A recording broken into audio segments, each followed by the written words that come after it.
சிவாஜி சாரை பத்தி சொல்றதுக்கு வண்டி வண்டியா சாதனை இருக்கு. ஒரு சிவன் அப்படின்னு சொன்னா சிவாஜி சார் திருவிளையாடல் படத்தின் மூலமா ஞாபகம் வராரு. ஒரு அப்பர் அடிகளா ஞாபகத்துக்கு வராரு. ஒரு ராஜராஜ சோழன்னா சிவாஜி சார் தான் நமக்கு ஞாபகத்துக்கு வராரு. ஒரு கட்டபொம்மன், கப்பலோட்டிய தமிழன், பாரதி, வ.உ. சிதம்பரனையா யார சொன்னாலும் நமக்கு சிவாஜி சார் தான் கண்ணுக்கு முன்னாடி வராங்க. சோ அந்த அளவுக்கு தான் ஏற்று நடித்த கதாபாத்திரத்தின் மூலமாக ஒரு தேசப்பற்றையும் வரலாற்றையும் தெய்வீகத்தையும் நமக்குள்ள விதைச்சவர் சிவாஜி சார். நமக்கு ஒரு ஆசான் மாதிரி அவரு. சோ அதனால சிவாஜி சாருக்கு சிலை வைக்கிறதுங்கிறது மிக பொருத்தமான ஒரு விஷயம். முத நான் சிவாஜி சார திருச்சியில ஒரு மீட்டிங்ல ராஜீவ் காந்தி சார் பக்கத்துல இந்த மாதிரி கீழே நின்னுகிட்டு அண்ணாந்து பாத்துக்கிட்டு இருந்தேன். திரையுலகத்துக்கு வந்ததுக்கு அப்புறமும் அவரோட சாதனைகளை நினைச்சு பார்த்து இன்னைக்கும் அண்ணாந்து பாத்துக்கிட்டு இருக்கேன். சோ அந்த அளவுக்கு சாதனை படைச்சிருக்காரு.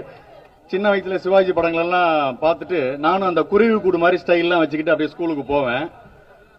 வாத்தியார் ஸ்கூலுக்குலாம் இந்த மாதிரி வரக்கூடாது அப்படின்னு சொல்லி நாளையில இருந்து எண்ணெயை வச்சு நல்லா அழுத்தி வாரிட்டு வா அப்படின்னு சொல்லி நட்டுக்கிட்டு இருந்த முடியோட சேர்த்து நடிப்பையும் அமைக்கி விட்டார் அவரு.